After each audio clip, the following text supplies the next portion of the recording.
Hey, it's Shop Talk, baby. This is the show where it's okay to be you. We're talking from Yale to jail and from the church house to the pimp house. Nothing's excluded on Shop Talk. So if you don't have a phone, I suggest you borrow one. Call in and voice your opinion live every Saturday morning from 10 a.m. to 12 noon. Yeah, that's right, 10 a.m. to 12 noon. Don't forget to Shop Talk with your girl, because right here, we keeps it real. Look at the clear. Let me clear my throat. Good morning to my lovely people and Shop Talk listeners. It's your girl Mel, and today we have a great topic for you. We're talking about what's happening in the communities that we actually live in. What's happening to our children and where they get educated. Today's guest is a mom, Miss Moore, and her situation really caught my attention, and I'll just hurry and put it on out there because we like to get started immediately. Let me put the call-in number out here right now. The call-in number is 619-902-2287, 619-902-2287. So now that we got that out the way, Miss Moore, I saw that you put a post out that went viral because I be on social media seeing what's going on, got to know what's happening in the world. All right. And I saw that your daughter received she was noticed, and she received a letter of induction to the Honor Society. Yes, she was invited to. Yes, she applied to be a member of the National Honor Society, and she was accepted. And then I saw in your post where you were saying, here comes the backlash, or here comes the, Retaliation, absolutely. Retaliation, I said backlash, but yeah, the retaliation. Now, share with the listening audience what exactly happened, because I saw, that's the post that I saw, here comes the retaliation, and then they rescinded her induction to the National Honor Society. Right. I wanted to bring you on. Let me say this too. I wanted to bring you on because people need to understand, we often trust where our children are being educated. We have seen over and over, especially in the last year, now the cameras are everywhere. We saw where the daycare center, you're paying top dollar for your child to go to a daycare, and then they were feeding, and this is not a black or white thing. This is a right thing. That's why I really wanted you to come on. And they had, they were feeding they served the white children first, and then they served the black. Well, it was apparent that because, they, with the cameras and everything, it's like, okay, this is like an upscale daycare. So you're able to view your child at any time. Well, they were actually able to view their child, and that's what they saw. And they put that out there. I also had, I guess last week, another mother who came, and she saw something wrong with, it was a play production. Hairspray was the play. And that was the play that they were going to do. And they had 10 Caucasian non-melanated roles and 3 melanated roles, okay, to play this part. But the school is predominantly melanated. So a mom went up there, and she pretty much was like, did you see this? She brought it to their attention, and you guys got to listen to last week's show to, and then you can get all of the details. But she saw there was a difference because her child, she asked her how her day was, and she asked about the play. Her child said, well, no, I'm not going to go out. There's no role for me. And the melanated roles weren't lead roles.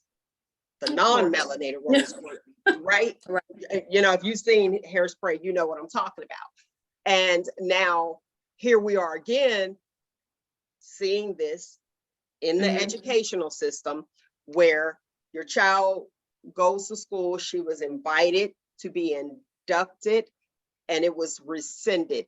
Is it safe to say, now correct me if I'm wrong, it's me, it's Mel. So is it safe to say that her invite was rescinded because of you? Yes. In my assumption, yes. Mainly because She was inducted in the beginning, let me take that back. She was accepted to be in the National Honor Society in the beginning of November. Okay. There was an incident that transpired on the 9th of November. Since the 9th of November, we're still in the National Honor Society. After that incident, we received a letter inviting us to the ceremony, asking us to RSVP for the ceremony as to how many people would be attending. And then what's ironic is that, you know, I've spoken with one of the teachers that's over the National Honor Society on 2 separate occasions since the incident at the school. And it was never, ever brought to my attention, or never seemed as though there was an issue with her still being in attendance. So what is ironic to me is that the very next day after I put the story as to what transpired at the school on the 9th on social media, and had probably over 100 shares by the time school started that very next day, that is the day that you give this letter stating that you are rescinding your invite. So yeah, to me, it seems as though this is in retaliation to what I posted, because when I posted my message, I mentioned names of people, principals, the Warren City School District. I mentioned those names. So yeah, I think they may have been a little bit upset at the fact that I put this out there, and now you're gonna retaliate against my child. Now you're gonna try to punish her. Okay, so you have to catch the listening audience up, because most of them are from this area. Okay. What incident, like back up a little bit, what incident occurred at the school? So on the 9th of November, one of my daughter's friends almost got in a fight. My daughter assisted in keeping her friend from fighting. Number one, my daughter is a senior. For those that may not know, she's a senior in high school. Her friend is also a senior in high school. They're all honor students. So, you know, in an attempt to keep her friend from getting in trouble in school, getting kicked out of school at her senior year, not only, she had tried to help break up the fight and keep her from fighting with another one of the girls at the school.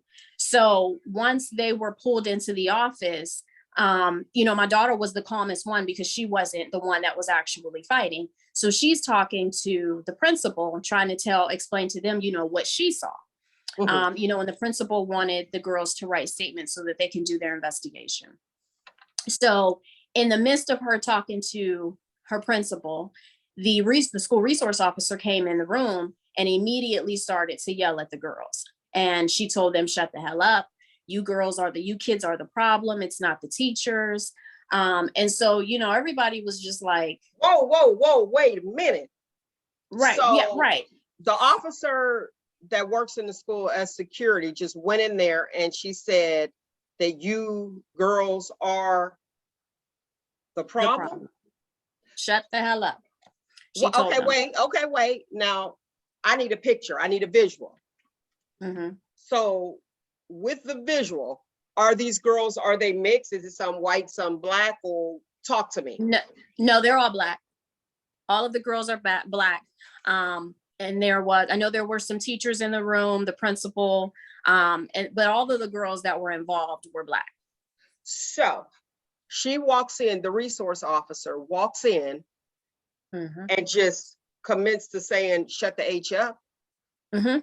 Escalated the situation because it had already, the fight had already, the potential fight had already been broken up. You know, the only people that were in the room was my daughter and her 2 friends. So, you know, the other individual wasn't even in that room. They weren't even, you know, argumentative or anything like that. They were just, you know, still heated probably from the moment. And, you know, the principal was talking to my daughter and trying to get the girls to write a witness statement. Okay. So everything had kind of calmed down already at that point. And then she came in and pretty much escalated, you know, by telling the girls, you know, shut the hell up.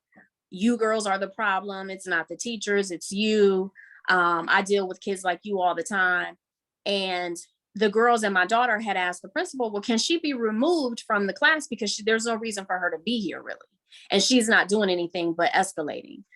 So at that point, you know, she stated that she doesn't have to go anywhere. He's not her boss, speaking about the principal. And the principal never asked for her to leave the room. He never told her to leave, which technically, if she's asked to leave, a principal or officer or not, if you're asked to leave the room, you have to leave the room. Now, he never asked for her to leave the room though. Once that transpired, my daughter began to text me and tell me everything that was happening. Mhm. So she was escorted down to the office by one of the school personnel. And while Your she's daughter? in the office, mhm, Okay. yeah, mainly because it was the end of the day. Like, she has early dismissal because she's a senior. Okay. So she gets out at around 1 every day. So Okay. this happened maybe around 12:30 or so. So she goes down to the office to wait on me to come and pick her up. And while she's in the office, the officer walked past the office, saw my daughter, the same officer, saw my daughter in the office, walked up to her and got in her face, and she put her badge in her face. And she said, "Here is my badge number." She said, "I can give it to your mom if you want me to." So at that point, she was on the phone with me. So I told Ariana, I said, I'm coming up there. I'll be there in a little bit. And so when I got to the school, I came in. Well, my daughter was outside of the school at that point, with one of the school officials. And, I told that particular individual that I wanted to have a meeting with the principal and the officer. So we go in. They escort me through the school into the conference room where we hold the meeting. And initially, I'm speaking with the principal that was present when the officer had come in the room. And he's pretty much telling me, he doesn't really know a whole lot, that transpired. His basic role was to just come and, obtain these witness statements from the girls. So he, quickly dismissed himself and wasn't able to really give me much information. So at that point, the officer had come in the room and she seated herself at the table on the other side of the table. And so I asked her what had happened. And initially she's like, well, the resource officers don't really get involved, too much because, they usually don't bring us in unless there's some sort of legal issue that we need to actually step in for. And so I told her, I said, okay, well, can you tell me what happened with you and my daughter? And at that point, that's when she became angry. She started, she refused to answer my question. She's like, well, I'm not going to answer your question because I feel like I'm being interrogated. And I told her, I said, well, I'm just asking a question. I said, because I'm not just going to go off of what my daughter is saying. I want to hear both sides of the story. Mm-hmm. So I want to hear your side of the story as to what transpired. And so she's like, no, she's like, I'm not going to speak. She was like, I feel like I'm being interrogated. And she said she wanted to wait for Miss Williams to come in. She will wait for Miss Williams. So I said, okay. Miss Williams is the lead principal. Okay. Okay. Mm-hmm. She's the lead principal over the whole school, basically. So, so I told her, I said, well, as Miss Williams is coming in, I turn and I start to talk to Miss Williams. So I'm trying to tell Miss Williams, what has transpired thus far in the meeting before she got there. And the officer continued. She started talking over me. She's telling Miss Williams, oh, she thinks she's running this meeting. She has an attitude like her daughter. And so, I'm trying to talk to Miss Williams. And at that point, the officer, she gets up out of her chair, abruptly just stands up out of her chair, and she starts to walk around the table. So as she's walking around the table, she's coming around. Wait, walking around the table to do what? Towards you? Yes. She's walking around the table. She was the aggressor. Absolutely, she was the aggressor from the very moment we began to talk. So she stands up to walk around the table, and as she's walking around the table, I stand up. So now the way the conference room is set up, when you come through the door, as soon as you come through the door, I was seated right there by the door. She was on the other end of the table. So as she's walking around the table, I stand up. So, we're in an argument. We're exchanging words back and forth as she's coming around the table. And then like my daughter and my boyfriend were also present in that meeting with me. So as she's walking around the table, they got up and then they stood in between us. So my daughter's facing me and my boyfriend's facing me. She's walking behind them to go out the door. Okay. She opens the door. She proceeds to walk out the door, turns around, and she grabs my daughter by the collar of her jacket. And she shakes her and she says, "Don't you ever touch me." And then she kind of pushes her off of her. And as she turns around to walk out the door again, she called her a little bitch. Excuse my language. I don't know if No, I'm no, you all right. Ding. Look, look, I'm like, you wasn't even, because I'm like, wait a minute. So your daughter's trying to calm you down, and she grabs her. So she clearly doesn't like your daughter. That's what it sounds like to me. No. You know, I'm listening to it, and it's like, okay, she wasn't even in the fight, and you are constantly attacking my child. And so then she grabs your daughter, who is standing between you and the officer. She goes to walk out, and what did the principal say? That's where I'm just like, wait a second. Thank you for asking that question. What did the principal say? Principal said nothing the whole time. In that whole meeting, at no point did the principal say, hey, anything to either one of us, but especially to this officer who's working at the school. Right. So the officer isn't employed by the principals? No, now the resource officers that are in the school, they're employed by, you know, whatever department that they're working for. However, you are still a guest at that school. So as the principal, especially the lead principal, you would think that if you felt as though she was a problem, you should be able to, as the principal, direct her to calm down, stop talking, leave the room, whatever. Yeah, that could have been easy and eliminated early on. Leave the room. Right. Yeah, that sounds like this personal against your child. Now, as a resource officer, so help me understand this, is the resource officer in a school like security? Or I heard you say for the legal aspect, but it sounds like that she initiated it all. Right. Yeah. Now, I don't really know why she even came up to the classroom, honestly, because like I said, when they were in the classroom, everything had already transpired. There was no fighting going on at that time. I mean, there was never actually a fight that ensued. It was just the girls were in the hall and they were arguing and about to fight, but nothing actually, you know, no one actually physically touched anyone. So I'm not really sure why she even responded to the classroom when she did. And I don't know if maybe Mr. Rizal brought her to the classroom. I'm not 100% sure if, you know, that he brought her with him or not. But, you know, either way, you know, if it was being handled inside the classroom with the principal and the teachers, there would have been no reason for you to get involved, especially if your plan was to tell them to shut the hell up and that they were the problem. That's crazy. That's crazy. So your daughter didn't touch her. She grabbed her. And she told her, don't ever touch her again. And see, that's what, you know, I've seen that occur. I'm not saying her because I wasn't there, but I've seen that occur. And it's like, okay, you just want that camera to say that, but nobody even touched you. She was facing the opposite direction. She was headed out the door and my daughter was facing me. So how did she touch you? Is what I want to know. And I even asked, you know, in that meeting after everything was said and done, because when she grabbed my daughter in an attempt to protect my child, absolutely, I went to try to protect my child and keep this officer from assaulting my child. But I was restrained by my boyfriend, so I never actually got a chance to lay hands on her at all. Okay. So after she had left the room, I'm assuming, called for backup, basically. And that's when the rest of the Warren PD, because it seemed like it was the rest of the force that came to the school and showed up to arrest me. Never asked me any questions. Never asked my daughter any questions.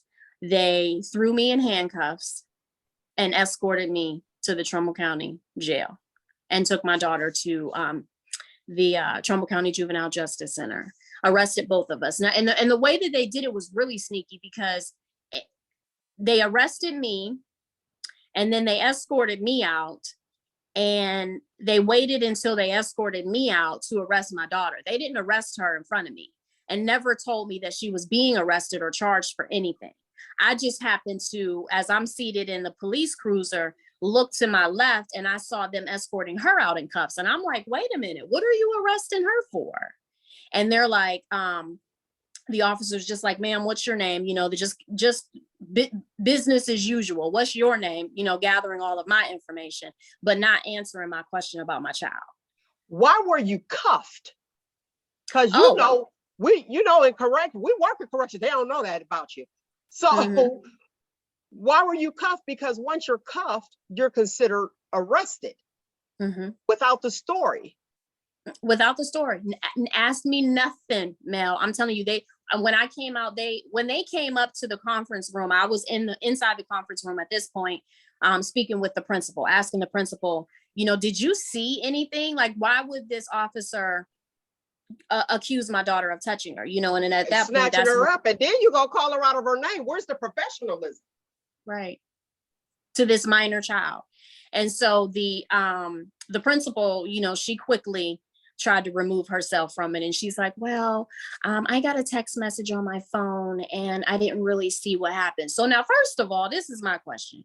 We in this little conference room. And she is looking at her phone? But in the midst of a whole argument between the officer and a mother, you look down at your phone. So now then that goes back to the safety at the school, because had I not been in that meeting and my daughter had been in a meeting or something like that without me being there, what would have happened to my child? What would have happened? Because clearly Miss Sandra Williams was not trying to protect my child. That wasn't her. As they say when they go into a school building. Right. No. You hope that your child is protected at all times. And usually it's other children if there's some type of assault, not leadership. Right. Interesting. And I seen her statue. She a little tiny thing. Right. Like, yeah. I'm just really shocked. Now your boyfriend, where was he at the whole time? He was there, right? Yes. So he was facing me as well. So my daughter was facing me and he was facing me, just basically trying to get me to stop arguing with this lady. Just stop arguing with her. And so when she grabbed my daughter and, you know, he was there trying to be in between both of us, you know, myself and my daughter. But when, you know, he was grabbing me and pulling me away when I was trying to get to the officer. And then he even asked, like when the officers had came and asked for me to come out of the conference room, because they talked to Miss Williams and basically they said that they wanted me to come out the conference room. So, you know, I come out the conference room because I had already figured at that point, okay, well, if they want me to come out the conference room, I already know what's to come. So, but I at least thought you was going to ask me a question or two, but they didn't. They just basically said, face the wall. They, you know, did their little search and put me in cuffs. And the whole time I'm saying, why am I being arrested? They ignored me. And I'm like, why am I being arrested? They ignored me. So my boyfriend asked, why is she being arrested? And so then at that point, the officer, and this officer's name is Sergeant Knight. He states to my boyfriend, he says, who are you? And so my boyfriend told him I'm her boyfriend. He said, oh, I don't talk to boyfriends. So I said, okay, well, can you tell me? Right, because you've been asking. Right, I'm the one in cuffs. How about you just tell me? So then at that point, they say assault. And I said, well, who did I assault? I mean, because if I'm not mistaken, now I'm not in law enforcement or anything, but my assumption is if you assault someone, you have to actually physically touch them, correct? That's my assumption. So I didn't touch anybody. So who exactly did I assault? They never answered me. They just proceeded to escort me out the school. Okay, so now you're at the Trumbull County Jail. And they had to search for my charges. So I'm sitting here in the Trumbull County Jail. Oh, because they didn't have any. No, nobody. So after they got me down to the Trumbull County Jail, I'm sitting in like that, the area where you come from, like the Sally Port. You're in intake. You're in. Yes, but I'm not actually inside the jail at this point. Oh, you're right. Okay. I'm just sitting in the vestibule or whatever you want to call it. So that's when Sergeant Knight comes down and he tells me, he says, well, anytime there's a use of force with an officer, I have to do an investigation. So then at that point, he's talking to me and basically he just asked me, so can you tell me what happened? And that's it. Asked me my name, my date of birth, my address, all of that stuff, jotted it down on his little notepad. And that was it. And I told him, I said, well, why don't you go review cameras? I said, because this is school. I know there's got to be cameras somewhere where you can review what transpired. I said, did you talk to the people in the meeting? I said, because it wasn't just me. They never asked my boyfriend any questions about what happened. They never asked my daughter anything about what happened. They took the word of this police officer from whatever she told them, which obviously was that I had assaulted her and my daughter had assaulted her, and they ran with it. I'm sure I know they questioned the two individuals that were in the meeting with me. You don't have to say their names because I already know. No, I'm not going to say their names. But one of them was the principal. And I know that they questioned them. So if you question them and you got their story as to what transpired, why did you arrest me? Why did you arrest me? Because I know that somebody had to hear her call my daughter out her name. I know you heard all of it. Now in the meeting, obviously in the room that we were in was just the, 5 individuals that were, the 5 other individuals that were in the room. But I mean, you didn't even ask me my side of the story. You threw me in cuffs and brought me down to this filthy place. And that's it. And then didn't even have a charge to give to, because the lady that booked me, she had to call around to find what the charges were. See, everyone in positions don't need to be in those positions, aren't properly positioned. Let me say it that way. And I'm only hearing the one side, and then I read, do my little read, because I'm gonna do a little bit of research. Mm-hmm. Tell me this, the people, you said the principal and there was somebody else in the room and they gave their side of the story. Do you think they sided with that officer or no? No, there is a witness on my side. Okay, that was in the room. Mm-hmm. So what do you do when the officer is wrong and you have been publicly humiliated, you and your daughter, and you have been arrested because they put cuffs on you? Mm-hmm. Down there, like you said, to that filthy place. I'm using air quotes for the listening audience. What do you do? Do you pass or play? And when I say that, that's why that's the topic of the show. Do you let it go? Or do you say, no, we're going to keep pushing this. We're taking this to the end because I was wrongly accused. Mm-hmm. So what do you do, Miss Moore? Pass or play? So for me, number one, I feel as though I was wronged. I feel as though my child was wronged. I feel like you arrested me in front of my child. Okay. You arrested my child. You took her down to JJC. So where she separated you guys. Absolutely. Now, mind you, I'm locked up. So the only thing that's going through my mind is what's happening with my child. What's going on inside those doors, behind those doors where my child is, am I going to get out? Am I going to be able to talk to my child? So as a parent who just watched her child be physically assaulted by an officer, and then you arrest her and arrest me. And for what? So not only did you do that, but now you playing with my money because now I got to pay to get out of here. Then you don't give my child a bond because she's a minor. Minors don't get a bond. So I was lucky enough to be able to post bond and get out that day. So I spent a couple hours in jail. She spent the night in JJC. How with no charges? Well, they charged her with a felony assault as well. So they've charged both of us with a felony assault. That was untrue. That's untrue. See, and pin that right there, because that's the issue that I have, because you have a senior. So you're trying to destroy these children before they get out into the real world. Yep. Before Absolutely. they even get started. What is that about? And then you want to slap a felony and you didn't even assault the person. So you just pencil whipping them. Just like I say with some of those teachers in certain places, they are in these positions, but they are not properly positioned. Mm-hmm. You know what I'm saying? And it's like, you place yourself in these positions to destroy ours. And that's how I feel. That's why I was real passionate about it. Now I looked at your social media, because before I have anybody come on, I got to check everything out to make sure, especially when you get in one side.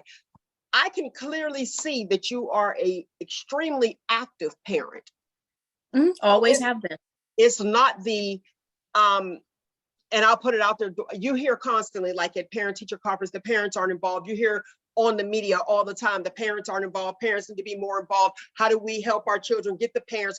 This is happening to parents who are 110% involved, leaving work to go and make sure they support their child. Mm-hmm. Like, and I always have been present in these schools. When I tell you I'm a meter. I come for meetings. I parent-teacher conference. I've never missed a parent-teacher conference. I've never missed a game. I've never missed whatever game she was cheering in or playing in, or whatever play she was acting in, whatever instrument she may have been playing, or choir she was in. I'm there. I'm present. You know my face. If you don't know my name, you definitely know my face, and you know that Ariana has support. And me holding that meeting was not unheard of, because this is what I do. If there's an issue in the school, I'm meeting with whoever the issue is with. And I'm not coming in this meeting saying that, my child can do no wrong and Ariana is right all the time. Whatever I'm meeting with, I am open and I'm objective. And let me hear what happened. My daughter's told me her side. Let me hear your side of what happened. And then I will make my own informed decision as to what I'm believing and make my decision from there. And that's what I did when I came to this meeting that day. Let me hear your side of the story. Tell me what happened on your end, and then we'll go from there.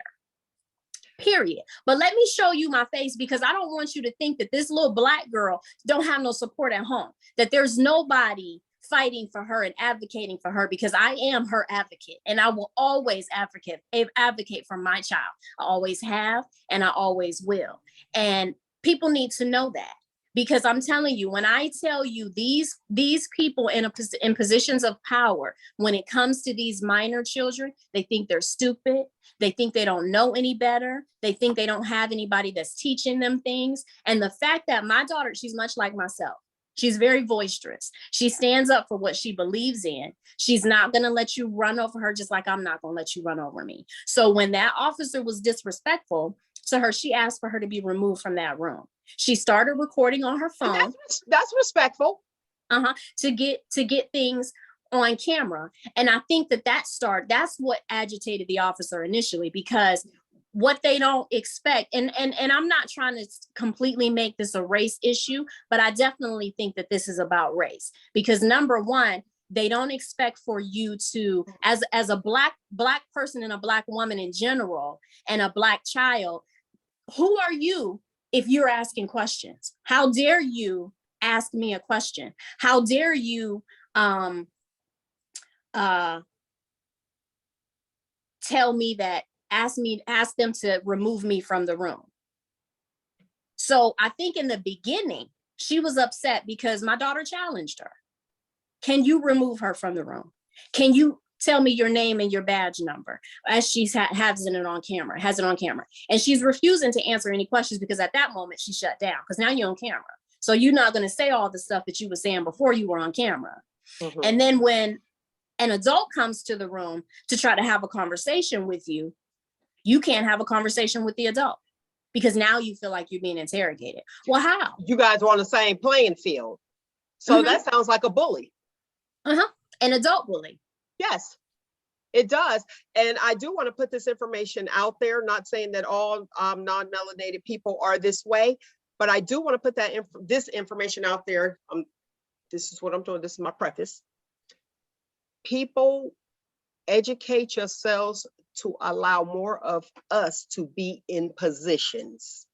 Because I believe wholeheartedly, I do, there are people out there that are in positions to prevent our youth from excelling. So please educate yourself, my people. Please educate yourself, put yourselves in positions so we can even the playing field. We know, and it sounds like she's superior since she's in a uniform, leadership. Okay, you will not disrespect me because I am better than you. Mm-hmm. So not only being an adult, you need to respect me for being an adult, and how dare you as an adult to be removed intelligently. I like the way that she asked that question, can she be removed? That wasn't disrespectful, but she probably wanted her to stay in a child's place. And yes, how dare you? And I'm gonna put this out here. I don't know if it was racially motivated. It sounds like that. Like I said, I only got one side, and I'm a pretty fair person. But why are you attacking her? If nobody recorded the George Floyd incident, it would have been another one and another. And our young people, I like people like Ariana. I like our youth like Ariana, because that's our future. And that's who's going to stand up for us. We have had change because of our youth. So you hear, you're like, oh, okay, they don't have a chance. And I want to say this, because this, and I know I'm jumping back and forth. This kind of stuck in my mind. The fact that she said that you're the reason, like y'all the reason, and it's not the teachers. How do you clump everybody in? See, that officer needs to be, you don't just say, okay, you're in this basket. That officer needs to be canceled. Okay, since we canceling culture youth. Right. And she definitely doesn't need to be working in a school. She probably shouldn't work in the city. No, she came from Vienna. She probably should go back to Vienna. To Vienna, right. Deal with your demographics. If this is how you feel, don't be there. And even like with teachers, if you feel a certain way about a child, remove yourself. You know what I'm saying? Just totally remove yourself and quit clumping everyone into a certain category and stereotyping. Stop. But guess what? Her colors show through. So what is your plan? Are you able to speak about it? Not 100%. Now, okay. Number one, my hopes is that, in an investigation, because I know my lawyer has filed some motions in reference to, doing an independent investigation. So, I'm praying that they'll just see that you made a mistake. Like, you just literally, this officer accused us of the very thing that she did. And I feel as though that was done to cover her behind. Because no, she can't say that, oh yeah, I touched this girl. I touched this young girl's mom. She's not going to admit to any of that. So she's got to trump up some charges so that she can look like she's in the right and that we're in the wrong, that I was the aggressor and that she was just protecting herself. No, ma'am. What I think? I think that she in for a rude awakening. And I think that she thought that you wouldn't be able to afford an attorney and was just going to put up and shut up. Oh, absolutely. Because, I came in there in my natural form. I got my locks. I had my hoodie on and my jogging pants and my Crocs because, I wasn't expecting to have a meeting that day. I just thought I was picking my kid up from school and leaving. But either way, whatever I had on, don't assume that you know me. And yes, I'm quite sure that they thought that, they was going to charge me with this felony charge. And I was just going to accept that court-appointed lawyer and take this plea deal, and we would plead it down to something to a misdemeanor and then go about our merry way. No, because I didn't do anything to this lady. Especially I didn't assault her. Right. My child didn't assault her, and I like I said, I'm an advocator, okay, and I speak up for myself. and I don't let anybody just run over me. So I'm not going to in the court system either. You're not going to charge me with a felony. I'm not going to accept a misdemeanor. You're not going to charge my daughter with a felony, and we're not going to accept a misdemeanor because she is a senior in high school. Let me say that again. She's a senior in high school. Her life is about to begin, and she's not going to start her life off with a misdemeanor and having to explain this for the rest of her life, because it's going to be hard enough for her to excel in life as a Black woman. Especially assault. Right. So she tried to totally destroy her. Yes, she's trying to destroy her future. And I'm not going to go down without a fight. I'm not. You're not going to destroy my future because I got plans. My child is almost out of school. Let me tell you, I got plans for the rest of my life, and I'm not going to do it with a felony under my name, because that's just not what we're going to do at all. I'm not a felon. My child is not a felon, and we're not going to go through life with these issues. So I definitely plan. What I can say is that I plan to fight. I will dedicate the rest of my life to this fight.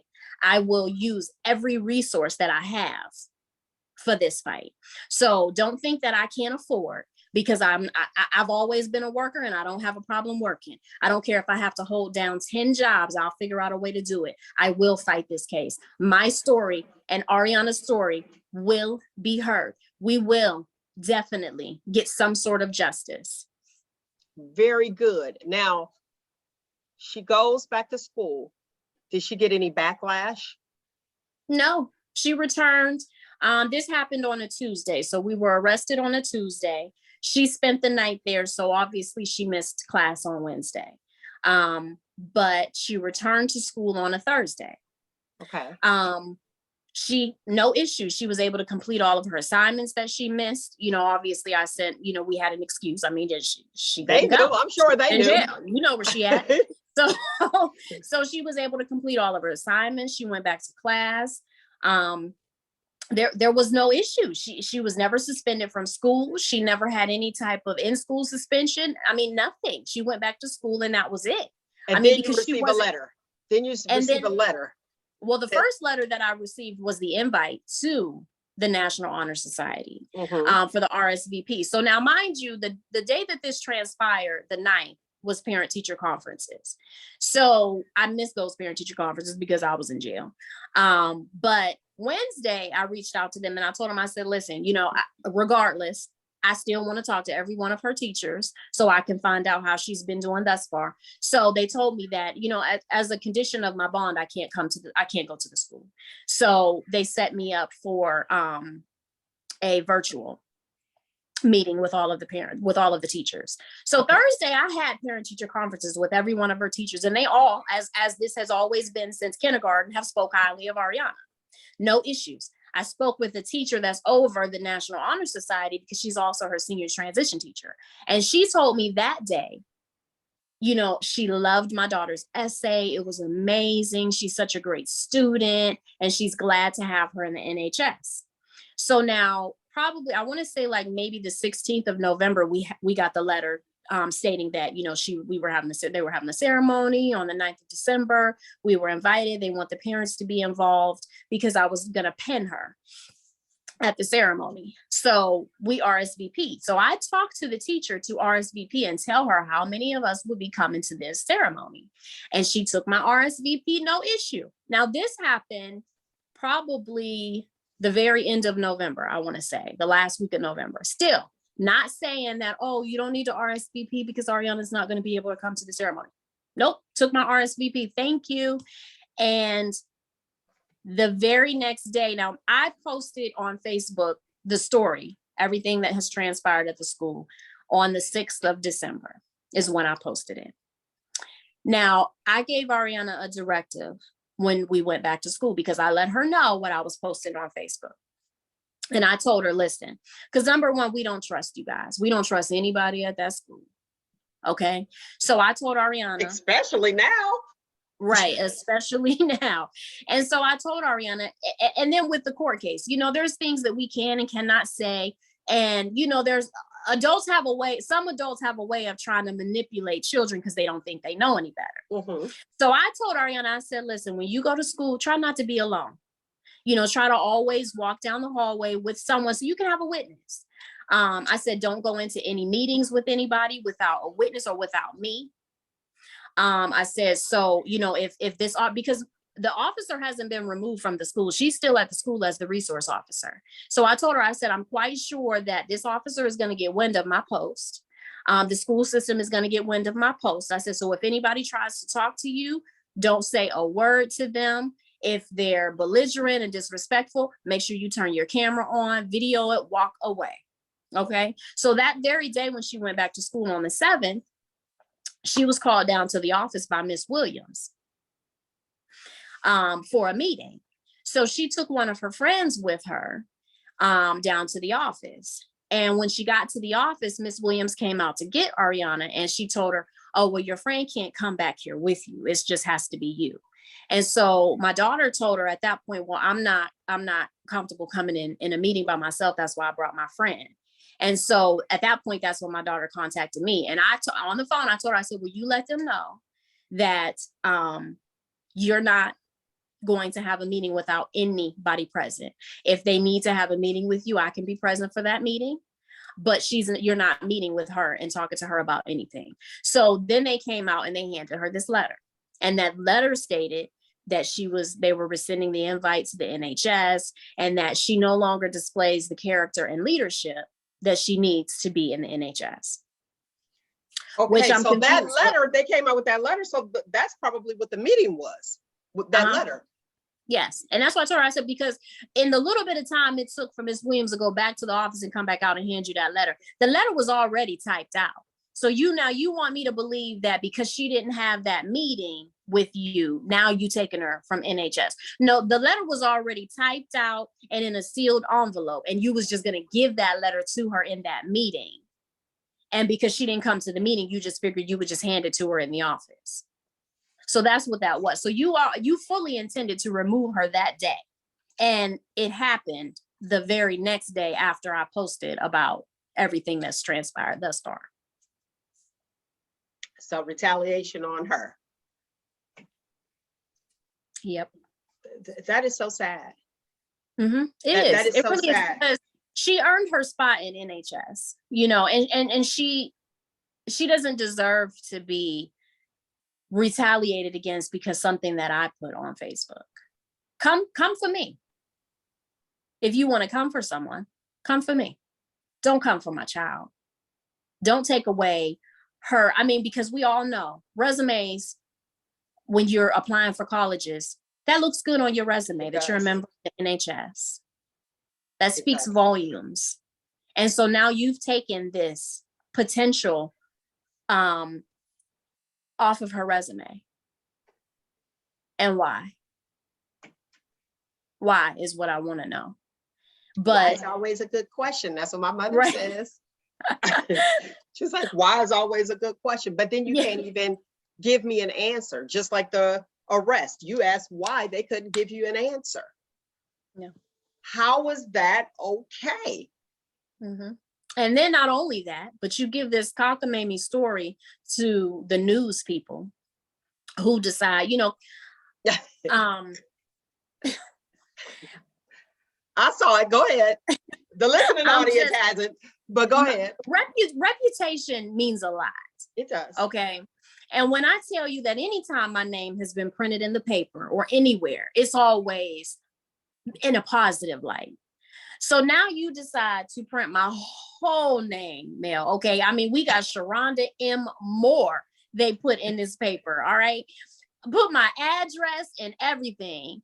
Listed this officer as the victim. Okay. That I was removed from the school. Okay. And because we assaulted this officer. What? Oh, I will be. And the newspaper never reached out to you? Never reached out to me. Mm-hmm. Took this story from whoever gave it to them and just printed it. Printed it. See, things are so different now. Before you used to reach out, you know, at least give both sides of the story, give the other person an opportunity to respond and tell their side of the story. Now people are just printing whatever they hear and go. Just like, so pretty much like it's okay to make up a story and lie That's crazy. And we see, I mean, even the one young lady, and I'm not comparing your story to Emmett Till, but a liar. Mm-hmm. This boy lost his life because you decided to lie. How many, and I'm going to say victims for the males who have been accused of rape or sexual assault, and I'm going to use air quotes, and these are for the people that's faking it, okay? Because I don't want to, I don't want to diminish the people that are really being sexually assaulted, but I do feel like these people with, you know, this falsehood out here, and I don't know, I'm making up a word, falsivity. Yeah, I made that up, dang. And you're making this stuff up and you're accusing people who are innocent, but you're destroying their lives. Their lives. And then all of a sudden you're like, oh, well, no, I didn't say that. No, they didn't do that, because your conscience is eating away at you. And then you say that. Meanwhile, people had an uphill battle constantly. Their role to be successful was a lot harder than it already is. It's like, give me a break. Mm-hmm. Give me what's happening. Yeah. What's happening? And should the person that's the liar be punished? Oh yeah, because that's a crime. That's a crime. They don't. But they won't say it. They won't say it.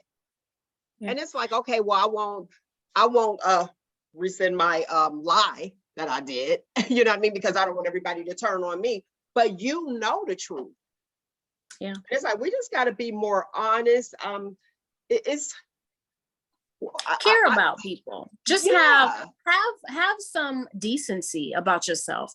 I don't think in any time in my life, even when I was an adolescent, I don't think that I could have just told a bold-faced lie that would ruin someone and be okay, be able to sleep at night. Like, how my thing is that you are attempting to ruin two lives, one in which hasn't even truly begun yet. Okay. And how do you sleep at night knowing that you've done this? I mean, all because you lost your cool, because that's what it is. You lost your cool.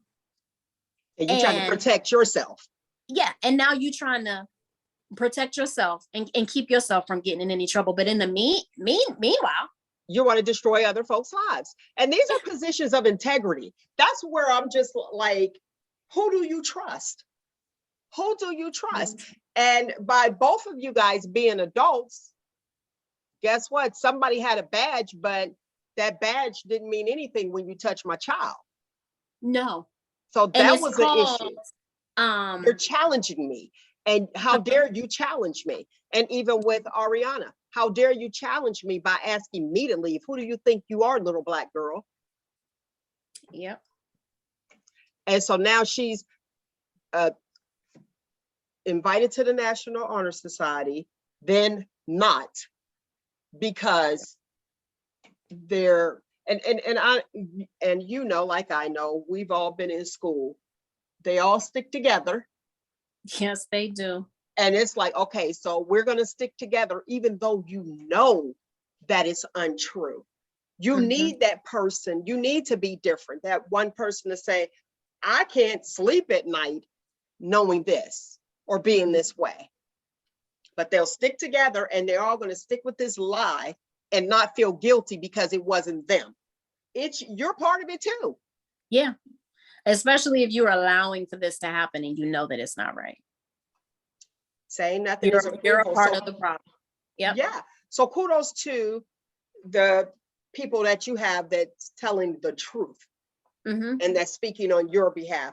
And it's so many people out here so worried about their job and their personal livelihood that they are willing to do whatever they have to do to keep their job. And it's sad because I believe teachers need to get paid a whole lot more than they do. Oh yeah, for sure. But come on. They look, Dunkin' Donuts, what they paying? $25 an hour to say, hi, would you like whipped cream? You know, so you ain't even got to deal with all of that. You know what I'm saying? It's so many jobs out here, but my morals, and I believe in integrity. That in everything that I do, that's what I actually I do everything with integrity. I think about everything, good intentions. Integrity is everything to me. And I don't want to put out falsehood just for the entertainment, because some people can put some craziness out there just for the likes. I can't. Everything I do, I have to do with integrity. Okay, so it's like, I don't know. I'm sad. I'm sad for her. Oh, yeah. And because as an adult, and I don't want to speak for you, but as an adult, it's like, okay, we've been through some things, we've seen some things, we can actually classify those things because we know what they are. But when you have a young person that you're trying to dim their light, I mean, blow it out, honey. Yeah, yeah. And in her senior year, you know, when, and not to say that, you know, years prior haven't mattered, but her senior year, like this enough is supposed time, to be, you know, enough time to clear it up. She don't have enough time to clear it up before she graduates. Like if you're in the 9th grade, and no, it shouldn't happen at all. But if you're like the 9th grade, you got the 10th, 11th, and then boom, here you go. Okay, we'll fix this. We'll give you what you earned, you know, induction into the National Honor Society. But as a senior, it's like, this is it. I only have a few months to do what it is that I need to do. Now, she's not getting any backlash or anything from her peers, right? No, nothing from her peers. I mean, and even her teachers aren't really, you know, treating her differently. Very good. But it's just, everybody knows, you know, and now you have to go to this school where, you know, all of the teachers have found out about the fact that your mom was arrested, you know, and I'm quite sure, you know, in the school, they're making me out to be a monster, you know, oh, I'm this belligerent, violent mom who came up to the school trying to fight everybody. And, you know, so now you got to go back to school knowing that all of your peers know about the arrest, all of the teachers know about the arrest, you know, all of the administrative personnel know about the arrest, and then the officer that assaulted you is still at this school. Every day that you come, there's an officer there. So the message is, life will move on with or without you. So there's going to be a ton of children that are going to deal with things, not say anything, because they're going to see, oh, nothing happens to them. And it's going to be bad for me. Is that the narrative that our leaders are trying to create? Right. Basically, don't speak up for yourself is what it looks like. Because if you, especially if it's toward an officer, someone with a badge and a gun, don't speak up for yourself. A position of leadership and integrity. That's what it says. Like, come on. And they lie. So, you know, when you look at it, and being a child, how many times have we looked at people and as role models? Right. But then when you find out that they're a liar, that hurts, because the disappointment is so bad. I'm gonna tell you something. It's lashing out and being disappointed are two different things. And if somebody knows that you're disappointed in them, that hurts them more than just lashing out or retaliating. Right. Because now I can't remember what show it was. It probably was last week. And it's been a saying that silence is violence. That's what people think. Okay. But, you know, and what is it? Oh, they quiet over there. You kind of get concerned because you're thinking silence and violence. How they're going to retaliate? I don't know. They didn't say anything. What are we going to do? Versus somebody that's just rah, rah, rah. Now, what's interesting to me is not even that many years ago, but some years ago, we had to, as a melanated individual, we had to shut up and put up. Then we start to speak, and our youth are out there marching and protesting, doing what it is that they need to do. And now we're speaking, and here's the voice. And it's like, oh, wait, this is becoming powerful. I need them to shut up again. So let's work on the youth. Yep. If you don't know your history, you're bound to repeat it. It's like, come on, stand up for what you believe in. I'm a firm believer of that. If you don't agree with it, don't comply. Remove yourself. Like, no, this isn't going to work for me. I'm sorry that you had to experience that. Now, when was the induction? What date was that on? Didn't that just pass or something? The 9th. Yep. Oh, day before yesterday? So What you do? Like, I'm talking to you, Miss Moore, so I know something else. But what did you do with the induction? So, I mean, it was kind of a last minute thing because I was hoping they were just going to come to their senses and just allow for us to come to the ceremony and induct her because that's what she deserved. But the superintendent wouldn't even speak to my attorney. So then I'm like, okay, well, he ducking and covering now. That's because they know they're wrong. That's it. So they all like, okay, don't say anything. Their attorney probably said, don't say anything. Oh yeah. Because he referred them to the attorney for them. So we put on a small protest, just basically during the induction ceremony, because she should have been in there. She should have been in there along with all of the other students receiving her induction into the NHS. So I had to stand across the street because I'm not allowed on school property, but I protested from across the street, and my daughter and a bunch of her friends and my family and friends had showed up, and we just kind of did a little peaceful protest, and that's everybody leadership. That's leadership. Mm-hmm. Isn't that what that you have to show leadership? You have to have great grades, character. Mm-hmm. Right. Okay.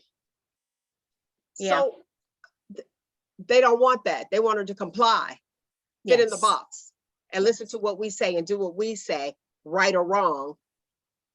Okay. Yep. And her friends, her friends didn't change. Nobody said anything nutty. They're on her side. Yes. So she had quite a bit of supporters that showed up. I was proud of, especially with the youth, because most of them were Black kids. I want to say it might have been a sprinkle or two of some white kids that were out there protesting as well, which was just absolutely amazing.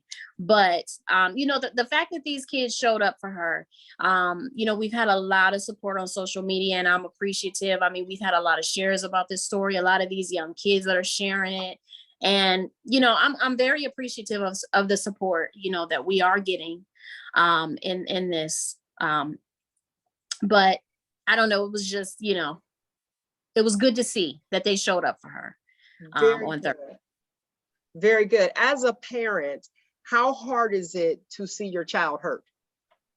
Oh, it's hard, especially when you can't really do anything about it. The fact that I have to take her to that school every single day. And when I tell you, when I know it's time for her to get out of school, you better know I ain't a minute late, because I don't want her to have to stand outside the school and wait on me. So, I mean, it's hard, because what do? I attempted to try to have a civilized meeting with an adult, and everything went haywire. And as a result, we were arrested. And I'm like, well, what exactly did I do? Because this is what I'm supposed to do as a parent, advocate for my kid, protect my kid. And that's all I was trying to do, and they'll call children's services on you if you don't do it. Right. But I do it. And then you arrest me and tell me I've assaulted somebody. And now you're pulling her from the National Honor Society, something that she's worked for. And when I tell you that Ariana has always been a good student, she has always been a good student. And even since COVID, it's been a horrible time for her, because she's a traditional student. This online mess is not, she's not learning anything. You're not really. And, last year was really hard being off all year. Or just online. And so when she went back to school this year, she was happy about it, because she's like, thank God I'm back in class and I can actually learn, something and just be back to some sort of normalcy. And so now we're back in school, and then this happens. So it's just, it's heartbreaking to watch, and I keep, checking on her and asking her how she's doing. And she says she's, doing the best that she can, but she's also, then she's worried about me. Because she knows that worried about you, you're worried about her.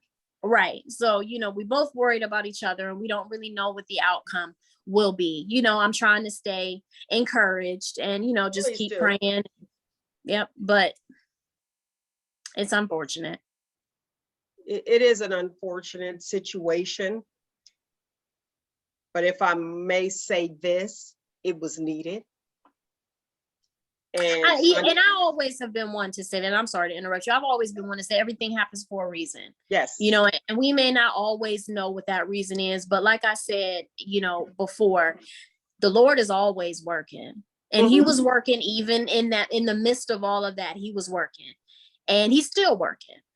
And, you know, I know that at the end of the day, this isn't our destiny. right, You know. right. And, you know, fortunately and unfortunately, because you definitely, I mean, your post went viral, the story's out there, and to see other people sharing it and look and commenting, and they're like, wait, what? And it's almost like, so you're whooping my child because you couldn't whoop me? And I'm just gonna keep it street. You know what I'm saying? You know, it's like, okay, so this is what you're gonna do. Almost kind of like that babysitter. I can't stand your mother. And then they take it out on your child. You only get one cookie. You know, you get a half a cookie, everybody else get 3, you know? Right. So the mistreatment of your child and believing when you drop your child off at school, and I go back to that again, you're dropping your child off, or you're actually handing over your child to places that you believe will treat your child right. And it's like, here we go. If something goes wrong, this is what the police officer is there for, because we look at officers as protect and serve. Problem is, you're not protecting, you're against. That's why it is so important that we get in positions and even the playing field. So when there is a vote, guess what? We have a chance. Yeah. You know what I'm saying? It's like, no, you're not going to treat mine just like you out for yours. I'm out for mine. And a lot of people didn't believe that that still exists. And I have a few non-melanated friends, like my homegirl. She got me this shirt. She did not believe racism still existed. That's because it didn't exist in her heart. It doesn't exist in her heart, but it's out there. And like I said, even with George Floyd being the sacrificial lamb, you know, and it was unfortunate. And COVID-19, we're like, oh my gosh, I can't believe this happened. I don't believe that people would have paid attention if we were still moving and going. Everybody had to sit, stay still, and watch it to say, hey, this is what's going on. And like Ariana, in this case, if it happens to somebody else, she's the sacrificial lamb. And she had a mother who has means. Because it's a lot, just like our young boys and, you know, working in corrections, they probably don't know you got that background, okay, all those years. It's like, wait a minute. I was like, she about know, you know what I mean? Like, hold on. She kind of know it right. Y'all didn't know. Y'all should have did what I did. Go on the Facebook and look back. And you know what I mean? Do your research and be like, okay, let's see exactly what's going on. But we know that a lot of our young men take pleas because they can't afford it, or mom and dad are already struggling. And it's like, oh, okay, well, they don't have the finances to pay for me an attorney or the finances to deal with me. So I'm gonna go ahead and take the plea, or I'll go ahead and take the time, not realizing that you are spending more money taking care of your child behind bars. Exactly. So it's like, come on, we have to wake up. We have to do better. Our children are extremely intelligent. Oh yeah. Get in and position. they deserve a chance. They deserve a chance. Right. A chance that is being taken away from them every day. Every day. It has been. It's like, give me a break. Look, we're still fighting for equal pay as females. You know, that's what, listen, the youth, I'm for the youth 110%. I totally appreciate them. When I was younger, I definitely would have been out there protesting. Yeah. Now I'm like, Lord, my ankle hurt. Wait, my back, hold on, you know. So get out there and do what it is that you feel is right for you. Absolutely. You're not harming anybody with a peaceful protest. But you're messing with that psyche. Yeah. Yeah, you are. And that's all you got. Listen here, that's what you got to get. What do they say? You get the mind, the body will follow. There you go. Yeah. Like, okay, we got them. This is it. Let's go here. But you know, you're changing the narrative, like the B word. They changed the narrative of that. That's disrespectful to me. Yeah. Now, for sure. now you got the young people like, hey, like a term of endearment. Flip Yeah. this narrative. Mm-hmm. If it's not right, don't stand for it. And I said, good friend of mine, you hear me say it over and over, saying nothing is approval. So you have to speak up, for you and yours. Yeah. And for the parents that kind of just go in and be like, oh, that's how they are. Okay, well, we'll be okay. Because you're okay with, how things, the norm, and I'm using air quotes for my listening audience, does not mean that your child will be okay. Right. And stop dimming their light. If this is what they want to do, let them do it. Go out there. They're not harming anybody. They're standing up for what's right. And I understand how some parents are fearful of what can happen. Right. But guess what? But if you're fearful of what can happen, change will never come. Mm-hmm. Because that'll be the norm. So I totally commend you. Thank you for coming on the show and sharing your story. Thank you for having me. Now, I do want to say something before we end it, because I just want to put this out there. I am not saying that every white person is racist. I am not saying that every cop is a bad cop. I can't speak to any other officer but the one that I encountered. And that is the only officer and officers that I am speaking about. And when I speak out and when I'm protesting and when I put a post up, that is what I'm speaking about. But I do also want to say that moving forward in this fight for my life and my child's life, I am going to need community support. We are going to need support. So if you've been listening and following, if you know what's going on, please support. If we do a protest, a peaceful protest, please come out, because we need it. I mean, there's power in numbers. And if it's just me and my child and my family members and friends, they're going to think we a joke. I need community support. If you know me, if you know the type of mother that I am, and if you know my child and the type of individual that she is, support us. If you don't know us, but you've read about us or you went on our Facebook page and you see what we're about, support, please. Very good. Very good. I have to say, community support is important, but your whole story is about getting rid of the bad apples. Mm-hmm. And it's not about cutting down the entire tree. Right. Absolutely. And if you're in the hair, it's about getting rid of the split ends, because your hair won't grow. Okay, without it, whatever analogy works for you. Right, right. We have to, because guess what? Just like today is your child, whose child is going to be tomorrow? Or whose child has already gone through this and nobody spoke out about it. Tons. I've seen it. Tons. But here's the thing. I can't fight, and I'm just speaking, generally, I can't fight for you if you're not willing to fight, or at least show up. Right. Or at least show up, kind of like, okay, well, I'm feuding with this person. You want to call your cousin over that be banging everybody, fighting everybody, and then you in the house. And then you got me in danger, but I'm over here because of you. So, and there's a way to do things. And a peaceful protest is the way. And again, like I said, well, what you said, that it's not every police officer. Your experience is your experience, and it's the people that you dealt with. Right. So I appreciate you saying that. I'll say over and over, everyone is not bad, but you find that bad apple and that tree can't flourish. I had an apple tree in my front yard. That tree can't flourish with that bad apple on there. You got to cut it down, boom, prune it. You know what I mean? Right. To let it flourish. And how do we do that? We get more people in, Black and brown, Asian, everybody get in, level the playing field. You know what I mean? And so that when you take a vote, it's like, okay, I see your perspective. I see your perspective.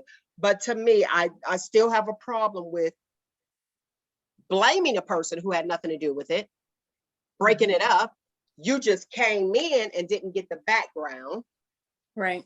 And then you assault a child. And then you try to slap a felony on a child. I have gone through that, where it's like, oh, you don't have a felony? I bet you have one when I'm done. And it's not even necessary. Right. It's not necessary. And that's personal experience. And it's like, wow, these people are still out here. And I too believe everything happens for a reason. Mhm. And God won't put no more on us than we can bear. Absolutely. Although the walk might be exhausting, Oh, but it you will keep be. on But I walking. got it. I'm gonna keep on. You keep on going. I got to get these shop topics out here. I don't know if you have time. You have somewhere to go? No, I got time. Okay, well, she got time. I got to tell you, lovely people, she's into fitness. I got to put that out there. Yes. More Fit. Okay, so today's show is brought to you by More Fit. Hey, Let's talk about, I see you have your shirt on. I do. More fit. Yes. More Fit LLC. Yes. Also, you still have the sister cleaning? Yes. Yes. Co-owner of Sister to Sister Cleaning Services as well. Okay. Yep. So Miss Moore doing it up. Now we ain't gonna call you Sister Moore because that's your mother. That's Mama. That's Mama Gwen. Yeah. I'm like that. That's your mother. So we ain't gonna call you Sister Moore. We'll say More Fit, MOORE Fit. I seen where you had like a boot camp. I did. I held a step class. Okay. And step dancing or step exercising? step exercising with hip hop music though. So fun, high energy, a way to get people to work out, burn some calories, but have fun doing it, because I'm not a huge, I'll be honest with you, I'm not a huge gym person. I don't stay in the gym at all.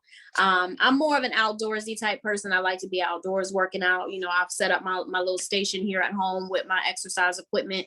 I might go to the gym here and there, but honestly, I'm not that one to go to the gym around a bunch of folk just pumping iron and running and different things. So, if you can have a way to work out and have fun with it, I think more people will get involved because as we know, most of us, especially as African Americans, we have so many things that, we deal with from a day-to-day basis, whether it's diabetes, hypertension, heart disease, whatever it may be. And it stems from the fact that, we may not eat the best and then we don't exercise either. So, if there's a way for you to exercise and have fun doing it, I think more people will actually be inclined to do so. Okay. I got to let you guys know also that Miss Moore is a professional. Mm-hmm. Not only does she own 2 businesses, she's also a registered nurse. So, hero. Shiro, how about that? That's why I'm like, they probably did. That's why it was like, oh, we better get ourselves an attorney. They might have did their research and was like, oh, wait a minute. They should. Because, to just say that, it's like, well, wait a second, hold on, she's this. And that's why I said that. I was like, well, what happened to the professionalism? How do you call a child? Even if a child gets under your skin, and not saying that Ariana did that, you still have to remember who you are to that child. And what role you play. You clocked in. Mm-hmm. You played a protect and serve role. So who are you protecting? Right now, we know herself. That's why, the write-up was the way that it was. And okay, so what did you do? So you're telling me the media actually said, hey, listen, what happened? No, who called the media? Trying to get a head start. Stop playing. Yep.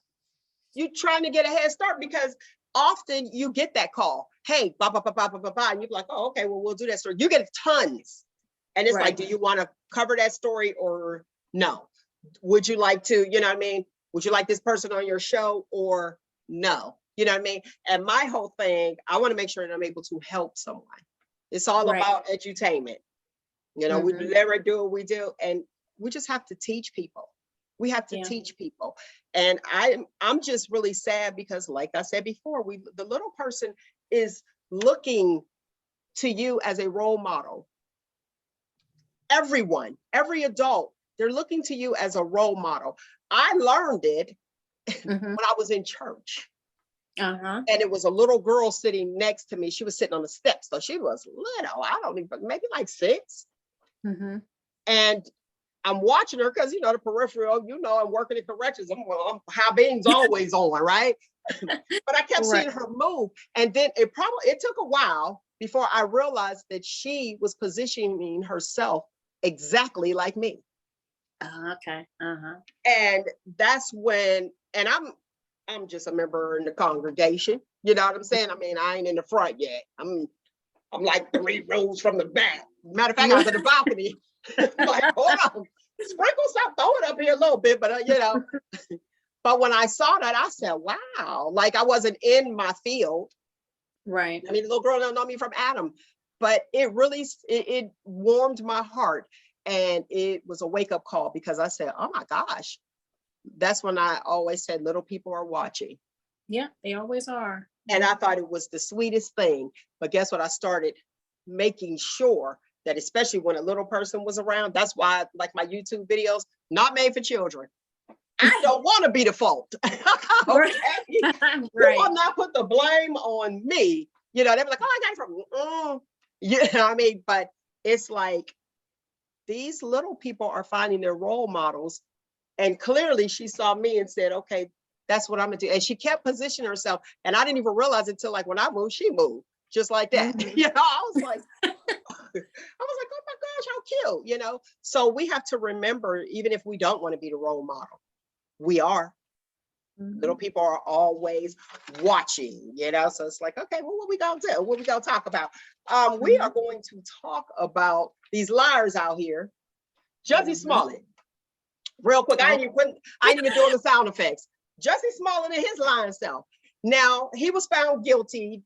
I'm sure everybody knows that. If you don't, I'm telling you, we knew it back in 2019 in Chicago. When it first started. It was a big lie.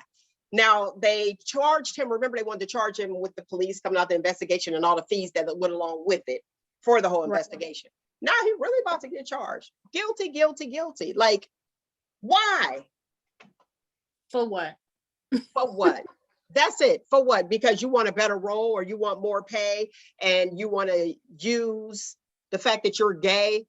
You want to use that to start what? And to my understanding, I believe it was to bring awareness to gay violence or whatever. You know, come on. And you got your friends doing it though? Like y'all should but we could have done that in a different way. Surely. How about make a movie? You're an actor. Y'all could have just made the movie. Instead of saying that this actually happened. And then it was just too much lies. We gotta stop lying. Now, let me let y'all know what's going on in DC, tell you what's happening around the world. Washington, DC is now accepting, they actually approved the digital driver's license. You know about that? No. Right. Digital driver's license. Now, I have a problem with that because you can put it on your phone and you could just use your phone and boom. Just my luck, my battery will die. Right. Oh, I don't have my charger. You know, like, I need tangible things. And then with people hacking computers the way that they are, no. I'm not for it. What's your thoughts on a digital driver's license? What exactly is the point, really? I mean, I'm not, I'm a little old school when it comes to like technology and all this. I want it in my hands. So I definitely wouldn't never be probably for a digital driver's license. But what is the point? Like, why are they doing digital? And see, that was my question. Why? Like my mother said, why is always a good question. So we know, like when you reach for your wallet, they like you gun pointed at you. When you reach for your phone. So is it so that people don't record? Because when your phone is on record, you got to go to, if it's a digital driver's license, you can't record. Right. So what's the real purpose behind that? Right. Interesting. Listen, they got a COVID pill. The FDA panel endorsed this new COVID pill. It's by Merck. A COVID pill. It's the first at-home drug for the coronavirus for the lovely people. I'll let you guys know that. I won't even say you personally, just in general, being in the medical field. What's your thoughts on the COVID pill? Knowing that it's a virus. So now is this pill supposed to keep you from getting COVID, or is this pill supposed to help you if you it's get supposed COVID? to help you if you need it, if you have COVID. Okay, but it's a virus, right? Yeah, where is the virus? Right. So, and just in my medical mind, I'm thinking, well, typically, anytime you go to a doctor and you have a virus, they're just going to tell you push fluids, treat your symptoms. So, why? Why? Exactly. Why? Is it just, is it That should be the name of the show. always a good question, right? Right, that Is should this, be the is name this of the just show. another way for the pharmaceutical companies to make money? Because we know everybody's in such great fear of COVID at the moment. So now we about to have all of these fearful people go out and purchase this. Now, mind you, they're going to go purchase this pill, whether they have COVID or not, just so they can have it in the home, just in case they get COVID. So now everybody about to run and purchase this pill. Well, they better buy stock in Merck. Right.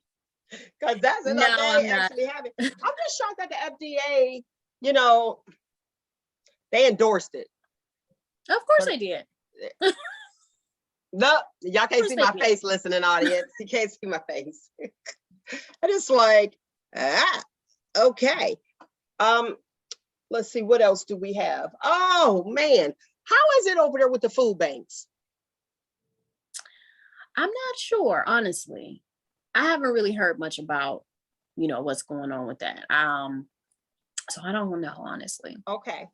I noticed that, over in this area, the food banks, they are struggling.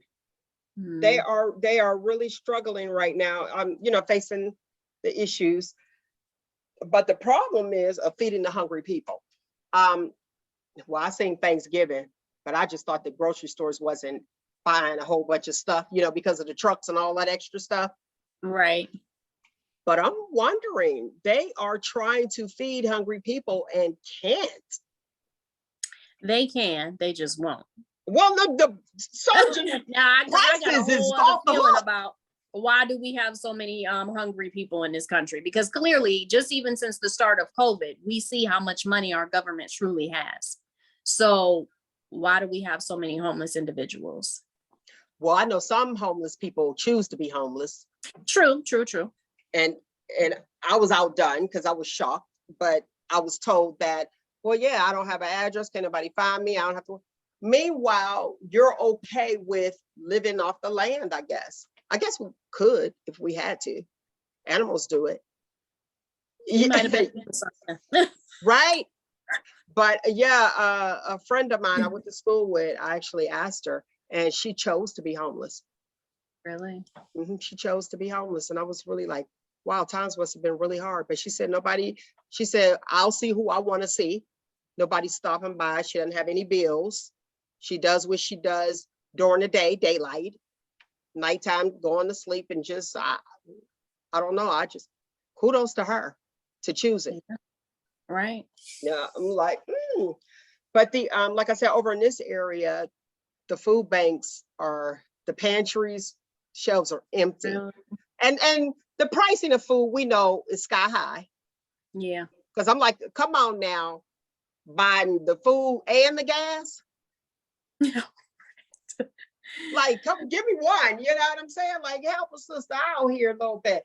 Back to with the COVID vaccine, there's a lot of places that are actually,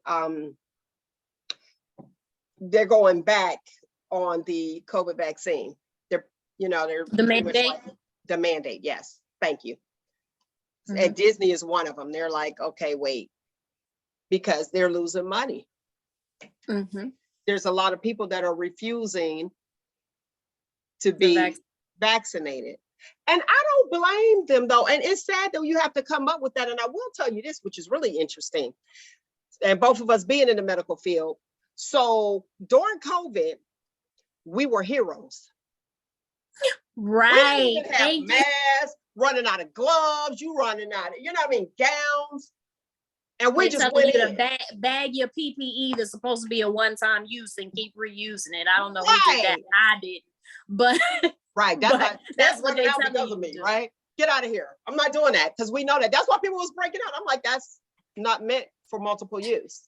No, it's not. So stop it. But isn't that interesting? Like, okay, well, we were heroes last year when y'all didn't have enough, the government didn't have enough stuff to protect us. But now for those who a lot of people in the medical field who are refusing to get the vaccine because we know the science. Interesting enough. You know what I mean? It's like, oh yeah, I'm listening to the science. Well, we know the science, and our science is not saying that. You know, because you got a lot of doctors too, they're like, no. So now the people who won't get vaccinated are the problem. So you go from hero to zero in a few months. Yep. That's how they do you. Clearly. That's exactly how they do you. Clearly. I'm like, we was wanting to put on stuff and y'all ran out. And then recycling masks. You remember that? When they're going in, putting it into like some dryer or some, I'm saying autoclave, you know, type thing. Like it's a whole cloth mask. Right. We autoclaving. How does that work? I remember that being an issue for me at somewhere where I was working at that I won't name. But and I'm like, they came with a whole mask that had been written all over it, and it was dirty inside. And I'm thinking, where is a clean? Let me have a clean mask, because before COVID, I was OCD. I wouldn't have wore that before COVID. And I'm definitely not about to wear it now. Like, I mean, I always coughed in my elbow and covered my sneeze. That just wasn't new for me. So for the fact that you got to tell people to cover their cough and sneeze is mind-boggling for me. But now you about to hand me some PPE that somebody else done had all over their face, breathing in and probably coughing and sneezing in, and you want me to put it on my face? And you know that's the port of transport. Right. Like, get out of here. You was about to be a host. Yeah, sure was.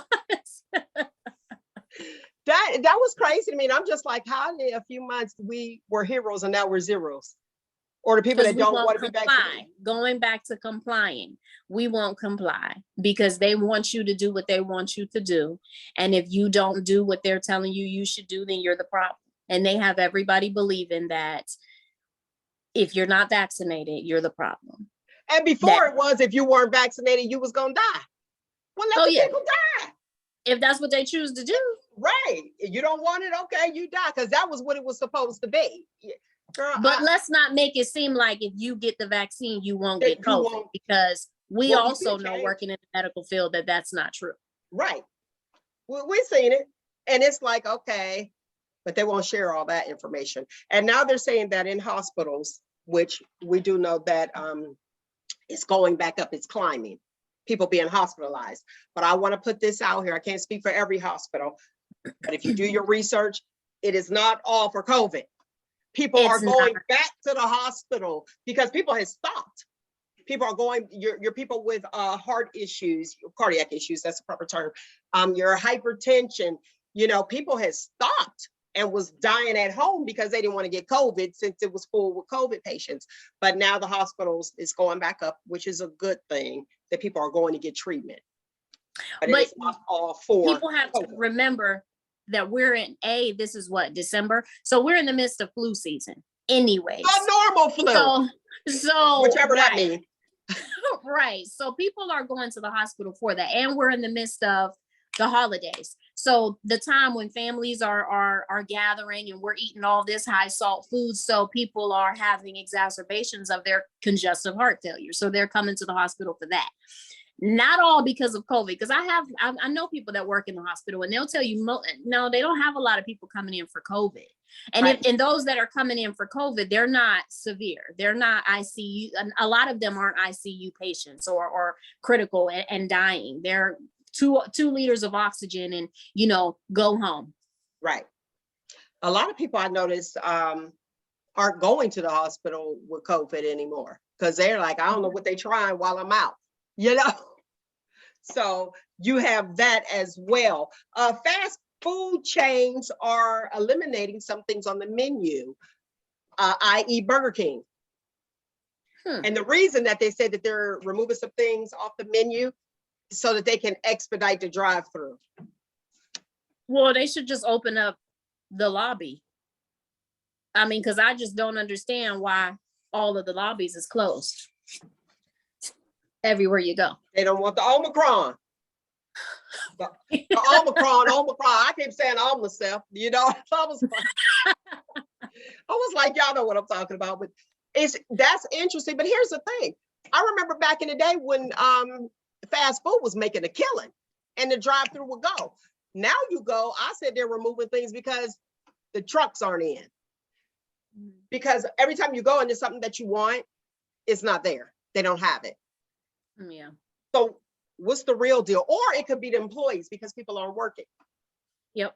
Wanting to go back to work. I'm telling you, COVID made you realize what was important. Do I really need that? Do I need to live above my means? Am I comfortable with my family? Are we content? Yes, I had the best time, but we were still out here working because we was heroes. Right. Then. I ain't had no time off. Right. And I didn't get no check every week either from the government. I'm gonna just say that. Nice? Man, listen, that would have been so nice. And then they had what's that fee that they talk about they was giving us? The COVID, it was it like an incentive or what? Hero pay. That's what they was calling it, the hero yeah. pay.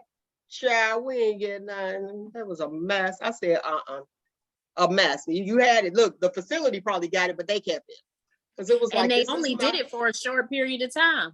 If I'm not mistaken, we still in COVID. I feel like I probably should still be getting the hero pay. Right? But you have so many places that if you aren't vaccinated, they won't hire you. But I will say for the lovely people in the state of Ohio, Cincinnati spearheaded it. We're on pause for the mandation. But I listen, I didn't even have a problem getting tested. Even before the vaccine, I didn't have a problem because I wanted to know. Mm-hmm. I really wanted to know. Yeah, especially if you working in the hell. I mean, around people, it's good to know. So yeah, I've been ever since this started. I've been tested every week, and I'm okay with that.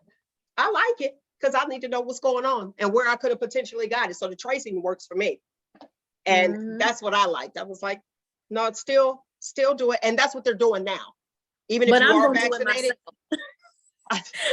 I'm gonna just do it myself, but for the people you're not about to jam nothing up my nose. For those who are in the medical field or have access to the test, they still go. But they're now testing people who are vaccinated. Remember before, take your mask off, you're all right. But they're still testing them and they're coming back positive. Yes. So it's like, okay, which way do you go? It's confusing. And I remember when Megan McCain off The View, she had a problem with Dr. Fauci. You guys are gonna have to check that out. And she was saying she was getting upset because it was wear a mask and she bought all these masks and then they're like, no, you don't have to wear a mask. So she was getting frustrated. She said, I'm so confused and I'm just getting totally frustrated with it all. And I know that most of the American people are feeling the same way. It's like, okay, if I don't want to get it, I don't have to get it. But now your company is closing because you don't have the staff because you're trying to make somebody get something. I really feel like more people probably would get vaccinated if it wasn't mandated. Because it's freedom, it's choice. Or if they felt more comfortable with it. Because as we know, how long does it take to make a vaccine? And we made this in a few months or a year maybe. Listen, and they said they were starting to make it back in 1991, but it's different strands, just like the flu vaccine, different strands.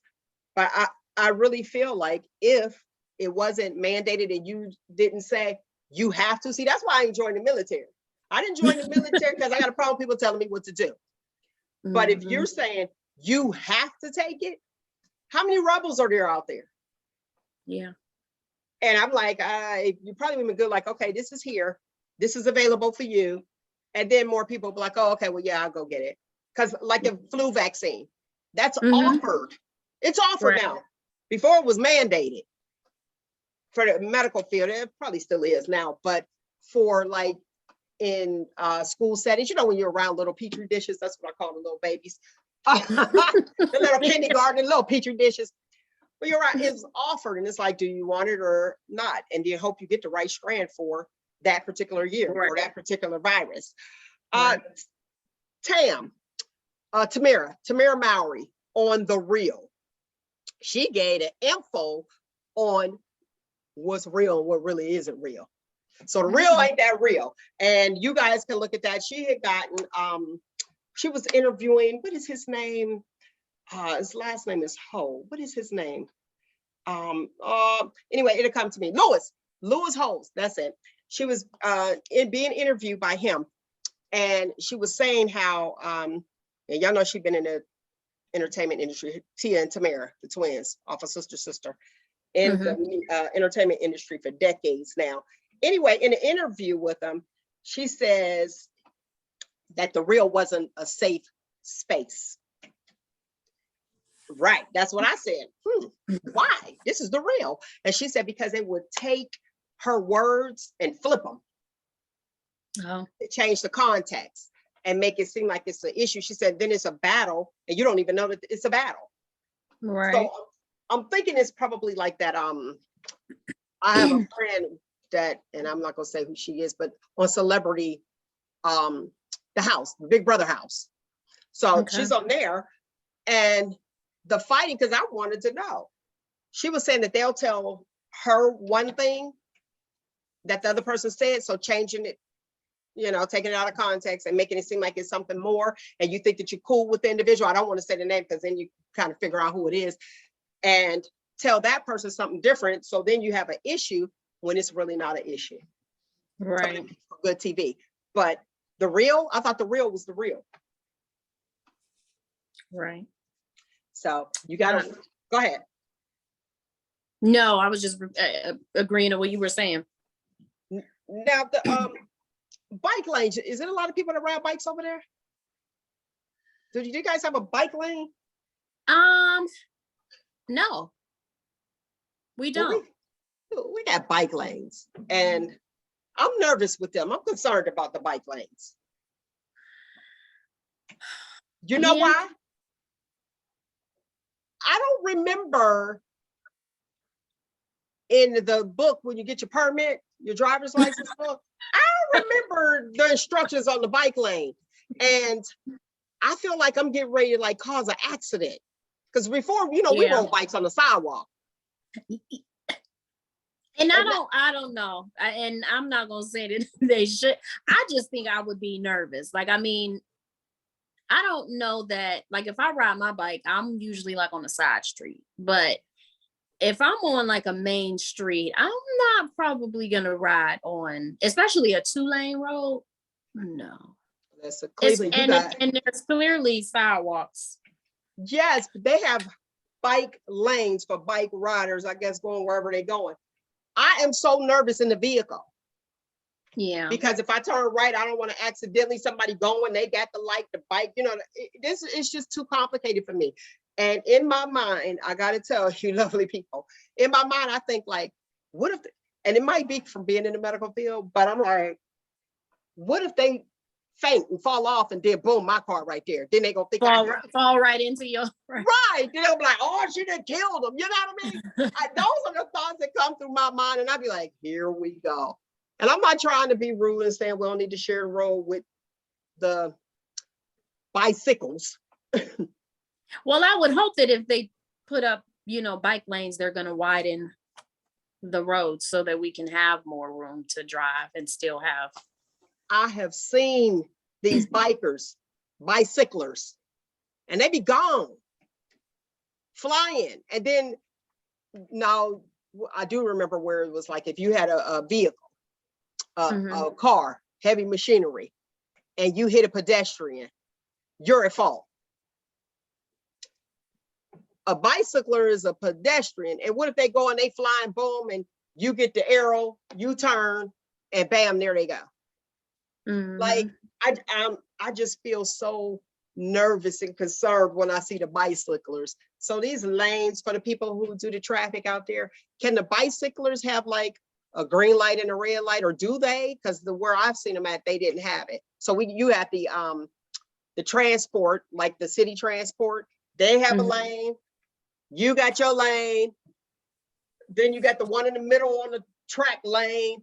Like, I'm nervous to drive anymore. Yeah. I am nervous to drive. All right. Ye, Kanye, known as Ye now. Ye and Drake, they end up calling, you know, dropping their little beef that they had going on. Now they're doing a concert together, or did they do it yet? But anyway, it is to free Larry Hoover. Do y'all know Larry Hoover? Girl, Listen know. here. 100, he is sentenced to 150 years. I think 150 to 200 or something. Why? Like, you are for real. They say he's the worst criminal.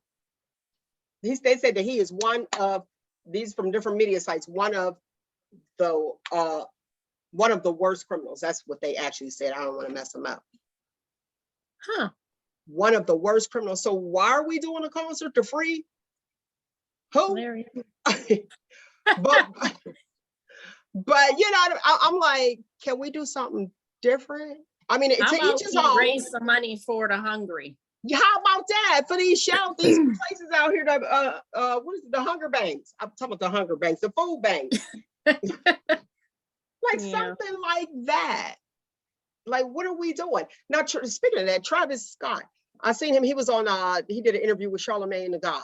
So I looked at it, and he does seem remorseful. He said that he did not know that people died at his concert.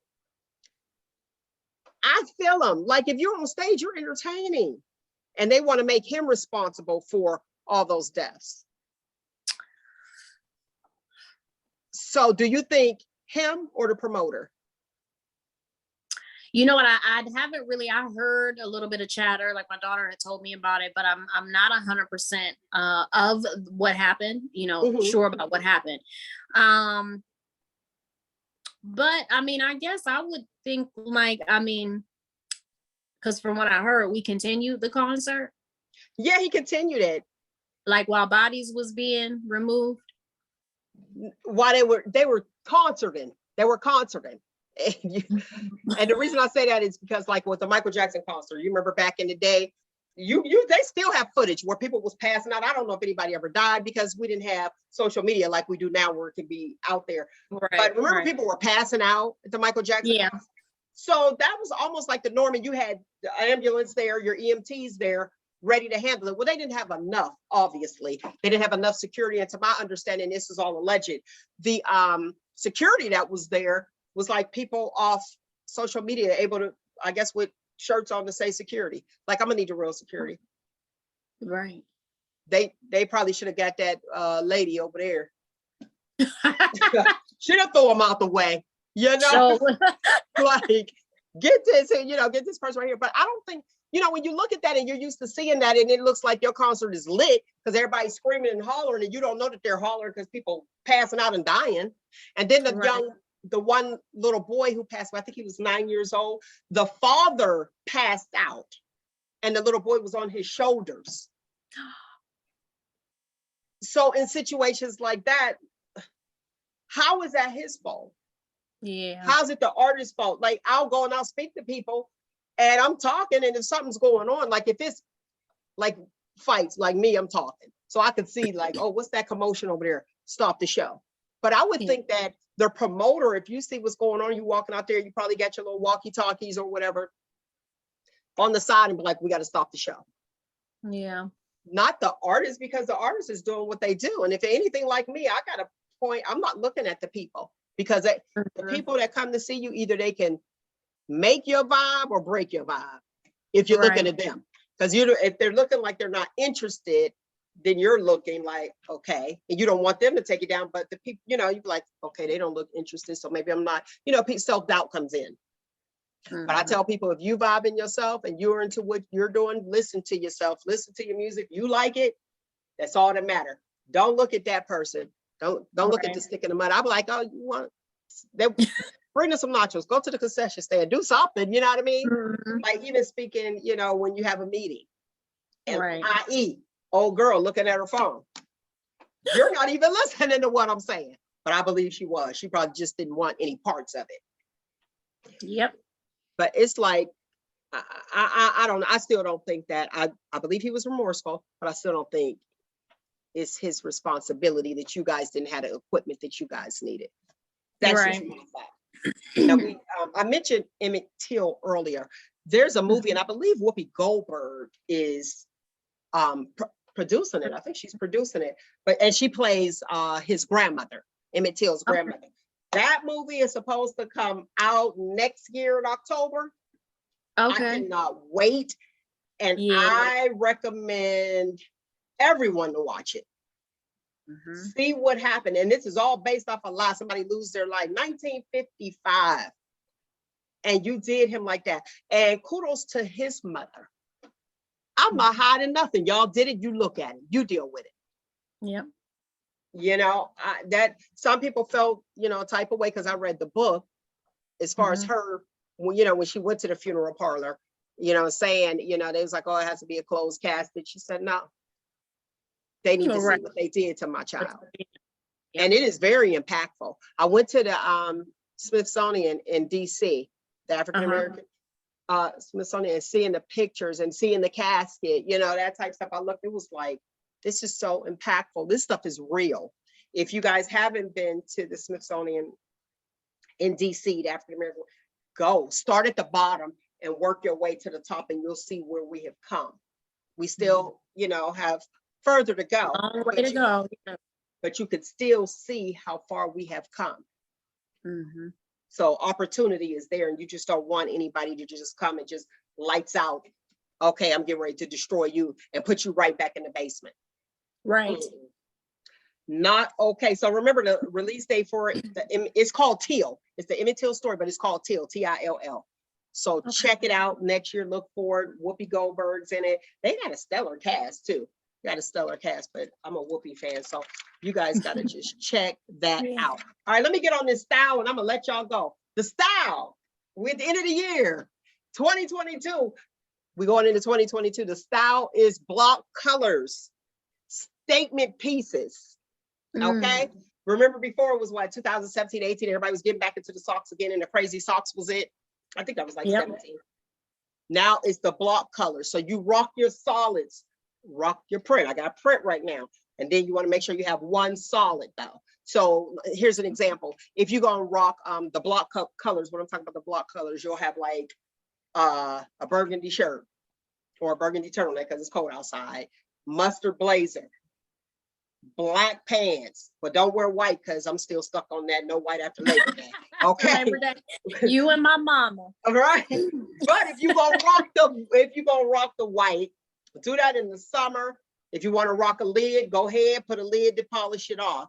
And make sure your shoe game is tight when you wear block colors. Shoe game has to be tight. So your block colors are your solids, and you just like boom, boom, boom. And of course, in that situation that I gave you with the mustard blazer, that would be your statement piece. All right. So y'all know, you look at yourself and be like, is somebody gonna ask me where I got this from? Is somebody gonna look at this?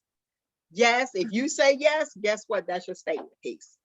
Because now the socks aren't the statement piece because you gotta like sit down and cross your leg, and who got that kind of time? So, and that was the look of 2020. But since nobody got dressed and went anywhere, and everybody was dressed from the waist up with all of those zooms and all that other stuff, right? You can still wear it. All right. Miss Moore, I thank you for coming on and hanging out with me. Thank you for sharing your story. And I hope, somebody learned from it. I do. I hope and pray that somebody learned something from it. Listen to you, heard you, get involved with your children, go to parent-teacher conference. Don't allow people to say that you are not involved when they really don't want you to be involved. Because listen, child, I was at the parent-teacher conference. This one teacher never was there. She always had to go early or something when it was my turn. Why? Because they don't expect us to show up for our kids. So when we do, it's shocking to them. And that's weird. And then do you really want us to show up? No, they don't. See, that's the thing. So get involved with your child's life. Speak life into your children. Because here's the thing. It's unfortunate. But please, they're at home. Don't dim their light. Do not dim their light. Be the fuel. Increase their light because you don't know what's happening at school. Right. All right. You don't want to be at school. The child's at school and boom, their lights being dim, and then they come home and you yelling. Boom, you're not giving them a chance. Yeah. So give the children a chance, as Catherine Hawks Haney used to say. I like to pay homage to my people. All right. And I am out of here. Like us on all socials. We did get comments, but I was so into your story that so we gotta go back. I gotta go back, look, and answer. Some people, when they listen to your story, they said lawsuit, BS, you know, all that other stuff. So they feel your pain and they supporting you 110%. And I thank you for coming on. Like I said, like us on all socials. If you feel as though that this worked, you know, for you, or you've learned from it, or somebody else can learn from this situation that has occurred with Miss Moore and Ariana, please share, like, comment, all that good stuff. Like us on all socials, and you can listen to this. You can listen to our podcast on your favorite podcast, okay? So whatever your favorite podcast is, just look up Shop Talk with Mel. All right, find you, embrace you. Most importantly, always, always love you. Until next week, people. Shop Thank Talk. you, Mel. You are quite welcome on your favorite podcast.